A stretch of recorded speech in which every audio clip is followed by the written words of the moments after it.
Hi everyone. இந்த வீடியோவில் நெசைம் எசைக்கியல் எழுதின Poet Lover Bird Watcher அப்படிங்கிற போயத்தோடைய சம்மரி பார்க்க போகிறோம். அதுக்கு முன்னாடி நம்ம சேனலை சப்ஸ்கிரைப் பண்ணிருங்க. மறக்காமல் பக்கத்தில் இருக்கிற பெல் ஐகானை கிளிக் பண்ணுங்க. அப்போ நான் போடுற நிறைய வீடியோஸோட நோட்டிஃபிகேஷன் உங்களுக்கு வரும். நெசைம் எசைக்கியல் இவர் வந்து 16 டிசம்பர் 1924லேருந்து 9 ஜான்வரி 2004 வரைக்கும் வாழ்ந்த famous Indian poet, actor, playwright, editor, அப்புறம் கிரிட்டிக்கும் கூட. போஸ்ட் கலோனியல் கான்செப்ட், அதாவது இந்தியாவுடைய லிட்ரரி ஹிஸ்ட்ரியில் அந்த போஸ்ட் கலோனியல் ரைட்டிங் அப்படிங்கிறதுல முக்கியமான ஒரு ரைட்டர் அப்படின்னா நெசைம் எசைக்கியல்னு சொல்லலாம். அதே மாதிரி இந்தியன் போய்ட்ரி இன் இங்கிலீஷ் அப்படிங்கிறதுல ஒரு ரிமார்க்கபிள் ரைட்டர் அப்படின்னாலுமே இவர் சொல்லலாம். ஏன்னா இவர் வந்து 1983 இவர் எழுதின லேட்டர் டே சால்ம் அப்படிங்கிற ஒர்க்குக்காக சாகித்ய அகாடமி அவார்டு வாங்கியிருக்காரு. இப்போ இந்த மாதிரி நிறைய ப்ரைஸஸ்லாம் இவர் வாங்கியிருக்காருங்க. நோட்டபிள் அவார்ட்ஸ் அப்படின்னு பார்த்தீங்கன்னா சாகித்ய அகாடமி அவார்டு, பத்மஸ்ரீ அவார்டு வாங்கியிருக்காரு. அப்புறம் இவரோட ஃபேமஸ் போயம்ஸ் பார்த்தீங்கன்னா நைட் ஆஃப் த ஸ்கார்பியன், அப்புறம் லேட்டர் டே சாம்ஸ். சரி, இந்த வீடியோவில் நம்ம பார்க்க போகிறது போயட் லவர் பேர்ட் வாட்சர் அப்படிங்கிற போயத்தை பற்றி தான். ஸோ இதில் இவருடைய கான்செப்ட் பார்த்திங்கன்னா, யார் போயட் அப்படின்னு சொல்ல நினைக்கிறார், எப்படி ஒருத்தர் வந்து போயட் ஆக முடியும். ஒரு போயட்டை வந்து லவர் கூட கம்பேர் பண்ணியிருப்பாங்க, அப்புறம் ஒரு போயட்டை வந்து பேர்ட் வாட்சர் கூட கம்பேர் பண்ணியிருப்பாங்க. அவரோட மெயின் ஃபோக்கஸ் என்ன அப்படின்னா, எப்படி ஒரு போயட் வந்து ஒரு பெட்டர் போயட்டாக இருக்க முடியும். ஒரு யார் போயட், சரி தானே, இப்போ ஒரு எல்லோரும் எழுதுகிறவங்க எல்லாம் எப்படி எழுத்தாளர் ஆக முடியும், யார் தான்ப்பா போயட்டு, அப்போ போயட் யார், லவர் யார், பேர்ட் வாட்சர் யார் அப்படிங்கிற மாதிரி ஒரு போயட்ரி ரைட்டிங்க்கும் ஒரு லவருக்கும் ஒரு பேர்ட் வாட்சருக்கும் உள்ள கம்பேரிசன் மாதிரி சொல்ல நினைக்கிறாங்க. ஸோ மெயினாக இவர் சொல்ல நினைக்கிற கான்செப்ட் என்ன அப்படின்னா, ஒரு ரைட்டர் அப்படின்னு பார்க்கும்பொழுது அவங்களுக்கு ரொம்ப முக்கியமான குவாலிட்டி அப்சர்வேஷன் பவர் இருக்கணும், பேஷன்ஸ் இருக்கணும், அதே மாதிரி ரைட்டிங்கில் வந்து க்ரியேட்டிவிட்டி இருக்கணும் அப்படின்னு சொல்ல நினைக்கிறாங்க. அண்ட் இந்த போயம் மொத்தம் பார்த்திங்கன்னா ஒரு 20 லைன் போயம்ங்க. ஒரு 2 10 லைன் ஸ்டான்ஸாக மாதிரி 10 லைனாக 2 ஸ்டான்ஸாக கொடுத்துருப்பாங்க. மெயின் தீமே பார்த்திங்கன்னா பேஷன்ஸ், எவ்வளோ தூரம் பொறுமையாக இருக்கணும் அப்படிங்கிறது தான். ஒரு நம்ம நெசைம் எசைக்கியலுடைய கான்செப்ட் பிரகாரம் பார்த்திங்க அப்படின்னா, போயட்டாக இருக்கட்டும், லவராக இருக்கட்டும், பேர்ட் வாட்சராக இருக்கட்டும், அவங்க வந்து அவங்களோட லைஃப்பில் சக்ஸஸ் ஆகணும் அப்படின்னா அந்த பேஷன்ஸ், பொறுமை அப்படிங்கிறது ரொம்ப முக்கியம் அப்படின்னு சொல்லுவாங்க. இப்போ ஒரு போயட் வந்து ஒரு நல்ல போயம் எழுதுகிறாங்க அப்படின்னா பொறுமை இல்லாமல் அவங்களால நல்ல போயம் எழுத முடியாது.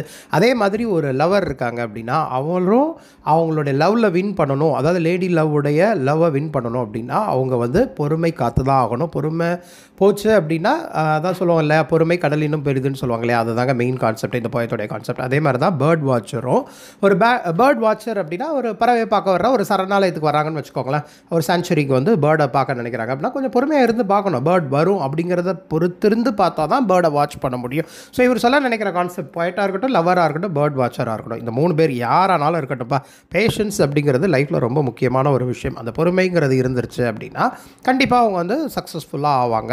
ஸோ சக்ஸஸ்ஃபுல் பர்சனாலிட்டியாக இந்த வேர்ல்டில் இந்த லைஃப்பை அக்கம்ப்ளிஷ் பண்ணணும் அப்படின்னா போயட்டாக இருக்கட்டும், லவராக இருக்கட்டும், பேர்ட் வாட்சராக இருக்கட்டும், அவங்களுக்கு வந்து கண்டிப்பாக பேஷன்ஸ் முக்கியம்தான் அப்படின்னு சொல்ல நினைக்கிறாங்க.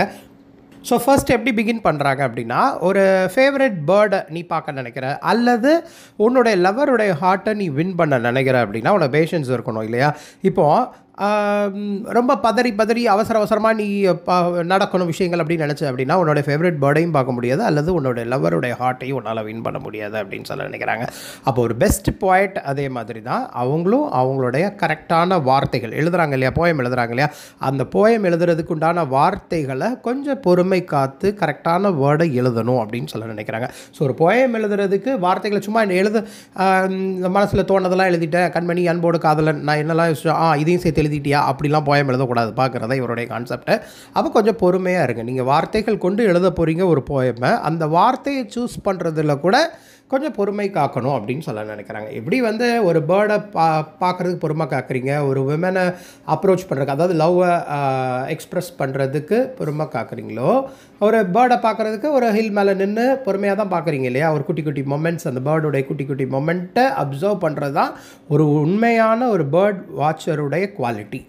பறவை வந்துருச்சு பார்த்துட்டேன் கிளம்புறேன் அப்படி கிடையாது, அதோட சின்ன சின்ன மூமெண்ட் அதை கூட அப்சர்வ் பண்ணணும் அப்படின்னு சொல்ல நினைக்கிறாங்க. அப்படின்னா தான் உன்னால் அந்த ரேர் பேர்டை வந்து வாட்ச் பண்ண முடியும், அந்த ரேர் பேர்டோடைய சின்ன சின்ன மூமெண்ட்டை கூட பார்க்க முடியும். இது எதனால், இது நீ அப்படி குட்டி குட்டி விஷயங்களை உன்னால் அனலைஸ் பண்ண முடியுதுன்னா அது காரணம் வந்து பொறுமை தான் அப்படின்னு சொல்ல நினைக்கிறாங்க. உனக்கு வந்து அந்த பொறுமை அப்படிங்கிறது இருந்தால் தான் சின்ன சின்ன விஷயத்தை கூட உன்னால் ரொம்ப டீட்டெயில்டாக அனலைஸ் பண்ண முடியும். அந்த பேர்ட்ஸ்லேயே ஒரு ரேர் பேர்டை உன்னால் ஃபைண்ட் அவுட் பண்ண முடியும். அந்த ரேர் பேர்ட் செய்கிற சின்ன சின்ன க்யூட் மூமெண்ட்ஸை உன்னால் வந்து பார்த்து ரசிக்க முடியும் அப்படின்னு சொல்ல நினைக்கிறாங்க. இப்போ இதே மாதிரி தான் இப்போ ஒரு உமனை வந்து நீ பொறுமை காத்து தான் உன்னுடைய விஷயங்கள், அதாவது லவ் எக்ஸ்ப்ரெஸ் பண்ணணும், அண்ட் அந்த பொறுமை காக்கிறேன் அப்படிங்கிறதுக்காக கைவிட்டுறணும் அப்படின்லாம் கிடையாது. சரிதானா? இப்போது இது எல்லாமே முக்கியமான ஒரு விஷயம்னு சொல்லிட்டு கம்பேர் பண்ணது மட்டும் இல்லாமல் ஒரு போய்ட்டு அதே மாதிரி தான் சும்மா அவசரத்தில் ஒரு வார்த்தையை யூஸ் பண்ணிட்டேன் அப்படிங்கிறதுக்காக ஹரிபரியில் ஒரு வார்த்தையை யூஸ் பண்ணக்கூடாது. ஒரு ரைட் வேர்டுக்காக அவங்க வெயிட் பண்ணி யூஸ் பண்ணணும். இப்போ நீங்கள் லவராக இருக்கட்டும், போய்ட்டாக இருக்கட்டும், பேர்ட் வாட்சராக இருக்கட்டும், அந்த பேஷன்ஸ் அப்படிங்கிறது ரொம்ப இம்பார்ட்டண்ட் அப்படிங்கிறத சொல்ல நினைக்கிறாங்க. இப்போ ஒரு பேர்டை பார்க்க போகிறீங்கன்னு வைங்களேன், பார்த்தாச்சு கிளம்பலாப்பா அப்படின்னு இருந்த அப்படின்னா அந்த பிளேஸ்க்கு வரப்போகிற ரேர் பேர்டு அல்லது இதை போக மித்த நிறைய விஷயங்களை பார்க்குறத நீங்கள் மிஸ் பண்ணிடுவீங்கிறத சொல்ல நினைக்கிறாங்க. ஒரு சின்ன எக்ஸாம்பிள் தான். இப்போ நீங்கள் ஒரு டூர் போகிறீங்க அப்படின்னா ஒரு ஸ்பாட்டை ஃபிக்ஸ் பண்ணுறீங்க. அந்த ஸ்பாட்டுக்கு போயிட்டு டூர் பார்த்தாச்சு வாங்க வீட்டுக்கு போகலாம் அப்படின்னு சொல்லிட்டு அதே பஸ்ஸோ அல்லது அதே ஃப்ளைட்டோ நீங்கள் பிடிச்சி திரும்ப ரிட்டர்ன் வந்துடுவீங்களா? அந்த இடத்துல இருந்து கொஞ்சம் நேரம் ஸ்பெண்ட் பண்ணணும். இது வந்து ரொம்ப முக்கியமான குவாலிட்டி தான். எதுக்கு இதை நான் திரும்ப சொல்கிறேன் அப்படின்னா, நிறைய பேரை நம்ம பார்த்துருப்போம், நல்ல பிளான்லாம் போடுவாங்க, அந்த ஸ்பாட்டுக்கு போயிடுவாங்க, போனால் அந்த பிளேஸை கூட என்ஜாய் பண்ணாமல் டக்குன்னு ஓடி வர தான் அவங்க ட்ரை பண்ணுவாங்க, ரொம்ப ஹரியாக இருப்பாங்க. இந்த ஹரீடு மொமெண்ட்டு வந்து கூடவே கூடாது லைஃப்பில். ஒரு இடத்துக்காக நம்ம போயாச்சு அப்படின்னா அந்த இடத்துல இருந்து அதை ஃபுல்லாக ஸ்பெண்ட் பண்ணிட்டு தான் நம்ம திரும்ப வரணும். ஸோ அதுக்கு முக்கியமான குவாலிட்டி அந்த பேஷன்ஸ், அந்த பொறுமைங்கிறது இருந்தது அப்படின்னா, இப்போ பேர்ட் பார்க்குற இடத்துல கூட ரேர்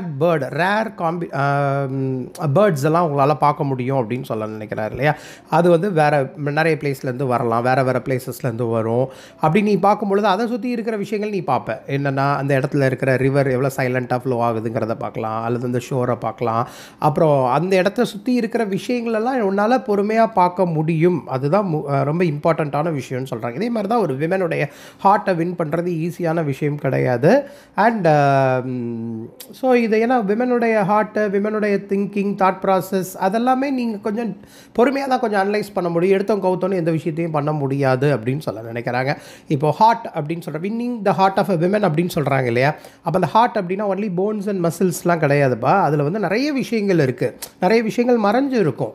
அவங்களுக்கு ஒரு சில பயங்கள் இருக்கும், சில அதெல்லாம் ஒளிஞ்சு தான் இருக்கும். அப்போது அவங்களால ஒரு ட்ரூ லவ்வரை ஃபைண்ட் அவுட் பண்ண முடிஞ்சால் மட்டும்தான் அந்த விமனுடைய ஹார்ட்டை வந்து வின் பண்ணுற மாதிரி ஒரு பாசிபிலிட்டி இருக்கும். ஏன்னா அப்போ தான் அந்த ஃபீலிங்ஸ் வந்து உணர முடியும் அப்படின்னு சொல்கிறாங்க. அப்போ தான் அந்த விமன் வந்து அந்த ஜென்னுடைய லவ் வந்து அக்செப்ட் பண்ணிக்குவாங்க. அதுதான் ட்ரூ லவர் அப்படிங்கிறதையும் சொல்ல நினைக்கிறாங்க. ஏன்னா சும்மா அவங்க நான் அவங்கள பார்த்துட்டேன், இவங்க தான் நான் லவ் பண்ணுறேன் அப்படிங்கிற மாதிரிலாம் கிடையாது. அந்த லவ் மேக்கிங்கில் கூட ரொம்ப ஜென்யூனாக இருக்கிறத தான் இவர் சொல்ல நினைக்கிறாரு. அண்ட் அதுக்கு காரணம் என்ன அப்படி இருக்கணும் அப்படின்னா, you have to give some time, ஒரு ஸ்பேஸ் கொடுக்கணும், பொறுமையாக இருக்கணும், வெயிட் பண்ணணும். எல்லாத்துக்கும் லவ் பண்ணியாச்சு, நாளைக்கே கல்யாணம், நாளைக்கே ஹனிமூன், ஃபாரின் ட்ரிப் அப்படின்லாம் நீ அடுத்தடுத்த பிளான்லாம் போகாது. லைஃப்பில் நிறைய விஷயங்கள் பார்க்க வேண்டியது. இதை தான் நம்ம எக்ஸ்பீரியன்ஸ்டு பீப்புள்கிட்ட கேட்டோம்னா அவங்க நிறைய சஜஷன் கொடுப்பாங்கங்க. நம்ம சின்ன சின்ன விஷயத்தெல்லாம் ரொம்ப டிஜெக்டடாகவும் ரொம்ப ஸ்ட்ரெஸ்ஃபுல்லாகவும் நம்ம நினைப்போம். இதே அந்த விஷயத்தை அவங்கக்கிட்ட நம்ம ஓப்பன் அப் பண்ணி பாருங்களேன், அவங்களோட சஜஷன் கம்ப்ளீட்டாக டிஃப்ரெண்ட்டாக தான் இருக்கும். அதுதான் இந்த லவர் அப்படிங்கிற கான்செப்ட்டுக்கு அவங்க சொல்ல நினைக்கிறாங்க. ஸோ நீ ஒரு லவ்வை வந்து ப்ரப்போஸ் பண்ணிட்ட அப்படின்னா லேடி லவ் திரும்ப வந்து லவ்வை அக்செப்ட் பண்ணணுங்கிற மாதிரி ரொம்ப ஹரி பண்ணக்கூடாது. அது ஒரு பாயிண்ட்டு. ஏன்னா அந்த ஹார்ட் வந்து காம்பினேஷன் ஆஃப் போன் மசில் கிடையாது, அதில் வந்து உள்ள ஃபியர் இருக்குது, அதில் லவ் இருக்குது. அந்த ஜென்யூனிட்டி அனலைஸ் பண்ணுற பவர் அந்த ஹார்ட்டுக்கு இருக்குங்கிறது தான் அவர் சொல்கிறாரு.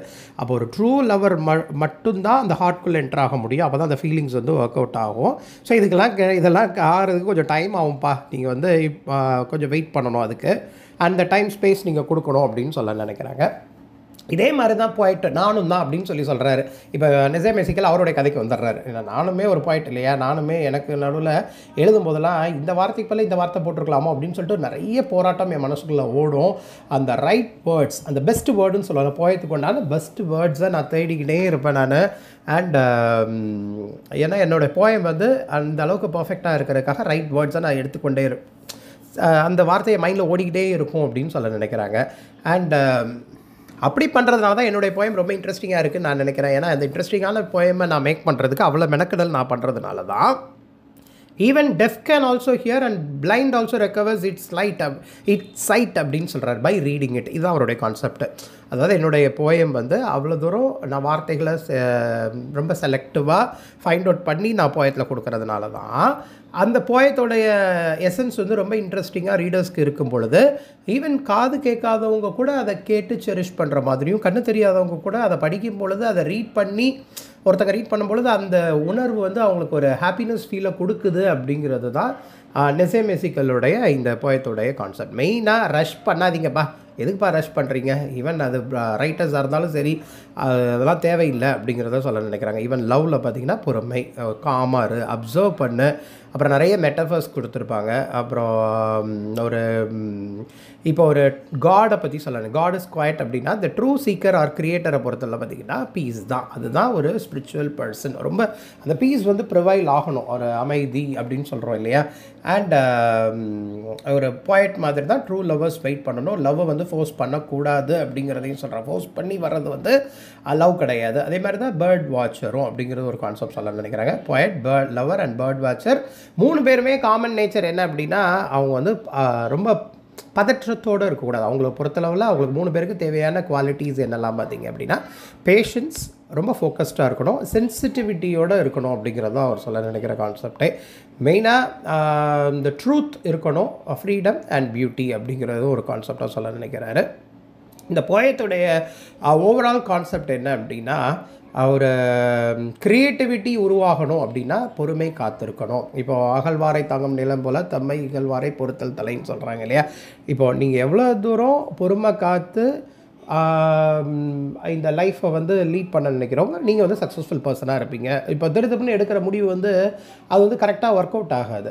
இப்போது பொறுத்தார் பூமி ஆழ்வார்னு சொல்லுவாங்க. அவங்களுக்குன்னு வர்ற மொமெண்ட் டைமில் வந்து அவங்களுக்குன்னு வரும் அந்த டைமை வந்து அவங்க கிளிக் பண்ணி அடுத்த லெவலுக்கு போயிட்டே தான் இருப்பாங்க. என்னப்பா திண்ணையில் படுத்தவனுக்கு திடுக்குன்னு ஒரு யோகம் அப்படின்னு சொல்லுவாங்க இல்லையா, அதுதான் இந்த கான்செப்ட். பேஷன்ஸ் அப்படிங்கிறது முக்கியம், அதாவது கிரியேட்டிவிட்டிங்கிறது போய்ட்டுக்கு சொல்ல நினைக்கிறாங்க. லவ் அப்படிங்கிற கான்செப்ட் வந்து லவ்வர் அண்ட் லேடி லவ்க்கு உண்டானது. அப்சர்வேஷன் அப்படிங்கிறது அந்த பேர்ட் வாட்சர். ஸோ இந்த 3 கான்செப்ட்ஸையும் எடுத்துக்கிட்டிங்க அப்படின்னா, அல்லது இந்த 3 ப்ரொஃபஷனில் இருக்கவங்களையும் எடுத்துக்கிட்டிங்க அப்படின்னா கூட அந்த பேஷன்ஸ் அப்படிங்கிறது ரொம்ப இம்பார்ட்டண்ட். ஸோ இந்த கனெக்ஷன் பார்த்திங்கன்னா ஆர்ட், எமோஷன் அண்ட் நேச்சர் இதை கனெக்ட் பண்ணுற மாதிரி இருக்குது. அண்ட் பியூட்டி அண்ட் ட்ரூத், இது இந்த பியூட்டி அப்படிங்கிறது நேச்சர் அண்ட் லவ் ரிலேட் பண்ணுறாங்க. அது மாதிரி ட்ரூத், இந்த கான்செப்ட்ஸ் எல்லாமே இந்த 3 ப்ரொஃபஷன்ஸ் அண்ட் 3 விதமான நபர்களோட ரிலேட் பண்ணி தான் நெசேம் எசிக்கல் சொல்லியிருப்பார். ஸோ இது வந்து ரொம்ப ஒரு சூப்பரான போயம்ங்க. இது வந்து ரிஃப்ளெக்டிவ் போயம் அப்படின்னே சொல்லலாம். ஏன்னா அந்த பேஷன்ஸ் அப்படிங்கிற கான்செப்ட் எப்படி அந்த சிம்பாலிக்கலாக 3 விஷயத்துலையும் கனெக்ட் பண்ணி அந்த க்ரியேட்டிவ் ப்ராசஸ்க்கு பேஷன்ஸ் அப்படிங்கிறது ரொம்ப இம்பார்ட்டண்ட் அப்படிங்கிறது சொல்லியிருப்பார். இதுதான் நெசேம் எசிக்கல் எழுதின போயட், லவர், பேர்ட் வாட்சர் அப்படிங்கிற போயத்தோடைய சம்மரி. ஸோ இந்த மாதிரி இங்கிலீஷ் லிட்ரேச்சர் ரிலேட்டட் வீடியோஸ் நிறைய பார்க்குறதுக்கு நம்ம சேனலை சப்ஸ்கிரைப் பண்ணியிருக்கேன். மறக்காம பக்கத்தில் இருக்கிற பெல் ஐக்கானை கிளிக் பண்ணுங்கள். அப்போ தான் நான் போடுறேன் நிறைய வீடியோஸ் நோட்டிஃபிகேஷன் உங்களுக்கு வரும். தேங்க்யூ.